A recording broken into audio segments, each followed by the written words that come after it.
শ্মশান নেকি? এইখন শ্মশান। পিছে তুমি যে মৰাশটো লৈ আহিলা, তোমাৰ আত্মীয় স্বজন নাই নেকি? আছিল আছিল মোৰ আত্মীয় স্বজন, কিন্তু হ'ব মূল্য দিয়া, শ্মশানৰ মূল্য দিয়া। মোক শ্মশানৰ মূল্য দিয়া, তেতিয়াহে মই তোমাৰ সেই শটো দাহ কৰিব পাৰিম। চান্দাল, আজি যে মোৰ হাতত এটাও মুদ্ৰা নাই। শ্মশানে ঘূৰি ফুৰিছো মুদ্ৰাৰ অভাৱত। কোনেও নকৰে দাহ। তুমি এই অভাগীক দয়া কৰা, মই কি দয়া কৰিম? মোৰ ঈশ্বৰৰ আদেশ, মূল্য নোলোৱাকৈ সদা কৰিব নালাগে। তুমিও এই অভাগীক দয়া নকৰা। এই কাশীনাথ,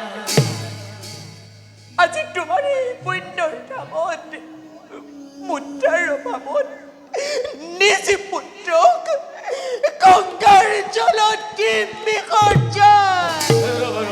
ৰবা, এই তোমাৰ পুত্ৰৰ সদা ময়ে কৰিম, কিন্তু ইয়াৰ মৃত্যু হ'ল কেনেকৈ? সৰ্বই দংশন কৰিছিল। চিকিৎসাৰ অভাৱত ইয়াৰ মৃত্যু হ'ল। ভাগ্যৰ বিপাকত পৰি পুত্ৰক হেৰুৱালো, স্বামীকো হেৰুৱাই আজি মই হলো নিথৰুৱা। বেদাল নকৰিবা। এওঁ দৰে পুত্ৰ এটি মোৰো আছিল। ভাগ্যৰ বিপাকত মই তাক হেৰুৱাই পেলালো, আৰু তোমাৰ দৰে এগৰাকী পত্নীও মোৰ থাকোঁতে আছিল। তেওঁ দৰে দ্বিতীয় প্ৰতিব্ৰতা নাৰী মই আজিলৈকে ক'তোৱেই দেখা নাই। চান্দাল, ৰাতি প্ৰায় শেষ হৈ আহিছে। তোমাৰ যদি অভাগীৰ প্ৰতি দয়া উপজিছে, সোনকালে সতি দাহন কৰা। লৈ আহা, শটো লৈ আহা, তোমাৰ শটো লৈ আহা। যা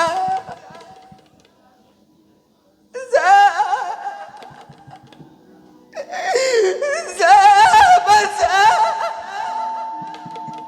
তই আৰু মোক আই বুলি সম্বোধন কৰিবলৈ নাপাৱ। বাছা,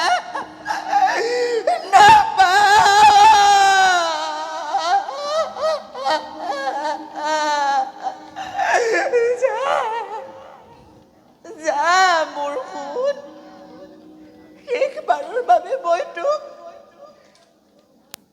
দিছো বিদায়। যা, মোৰ সোণ, যা।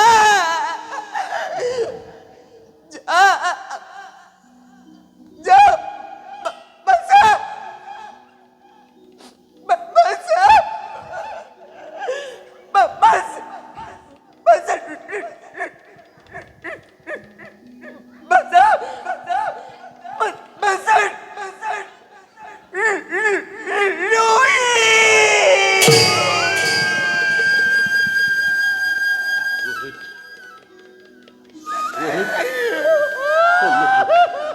रोहित, रोहित, रोहित, रोहित, रोहित, रोहित, रोहित, ক'ত আছ তই? रोहित, रोहित, रोहित।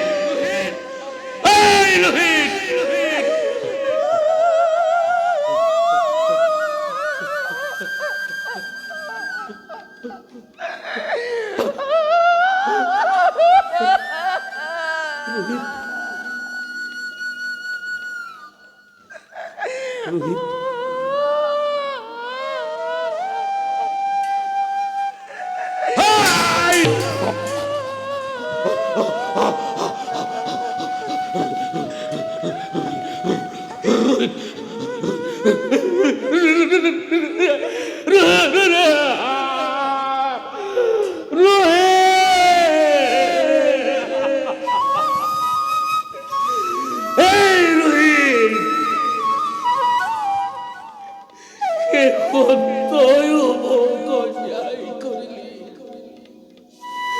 তোৰ মুখখনে চাই জীয়াই থাকিম বুলি ভাবিছিলো তাকো তই আমাকে এৰি থৈ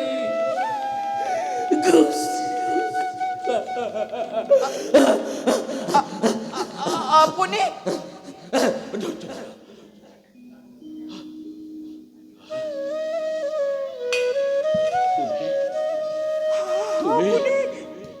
তুমি তুমি আপুনি তুমি তুমি ও ও ও নাট নাট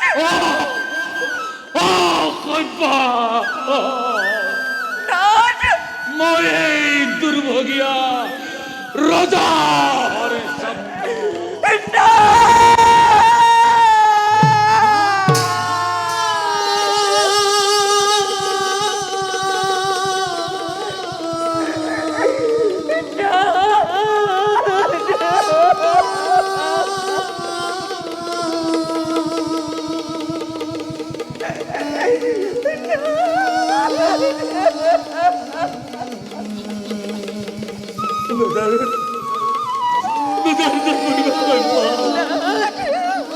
বেজার করিবা আমি দুয়ো মিলি নিষ্পুত্তর দান করি বেজার করিবা কইবা বেজার করিবা আমি দুয়ো মিলি নিষ্পুত্তর দান করি বেজার করিবা কইবা আমি দুয়ো মিলি নিষ্পুত্তর